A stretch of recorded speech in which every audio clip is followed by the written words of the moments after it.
what am really interested in is your perspective, having this very unique human experience of being in outer space. Okay. And I will share that I just taught a 13-year-old this morning. I see children.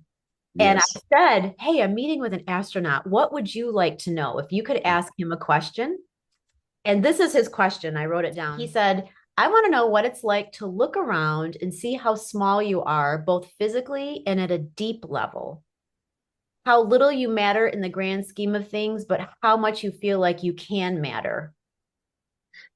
That's a deep question from a 13-year-old. I know. I tell you, that is so mature. There are a lot of 53-year-olds who can't, who won't even go there. Yeah. And of course, that's a philosophical question. There's no set answer.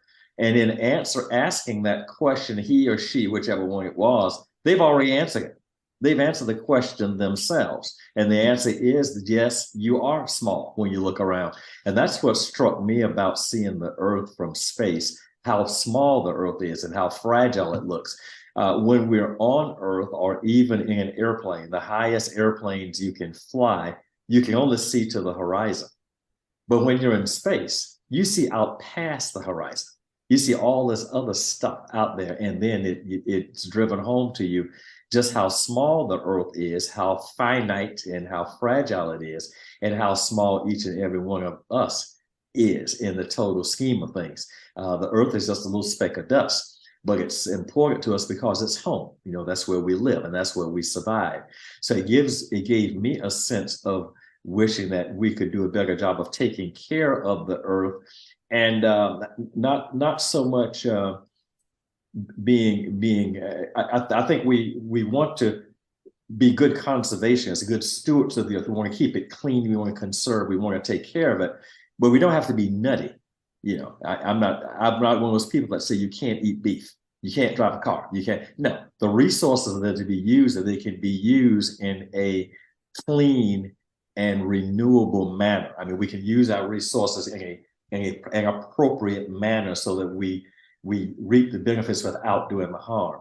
So anyway, back to the individual's first question. Yes, the Earth is very small and it looks fragile, and we as individuals are very small. But he is absolutely right that each one of us, no matter how small we are, can potentially have a great impact on things, and the impact we have depends on us. It depends on how we prepare ourselves and how we relate to others, which goes into your communications piece here. You know, how do we relate to others? How do we get the message out about a sense of community, a sense of all of us belong to the same family, regardless of what age, race, creed, color, political party, whatever we belong to? We're all one family. Earth is one home.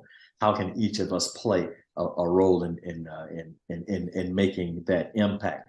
So this person is right on time. There is no set answer, but he or she already has an answer, and that we each have an obligation to do what we can to bring people together, to work together, to eliminate conflict, to take care of our earth, our home, and to move everybody forward. So you can clean all of that up if you like it, edit it out. With your permission, I will share this with him.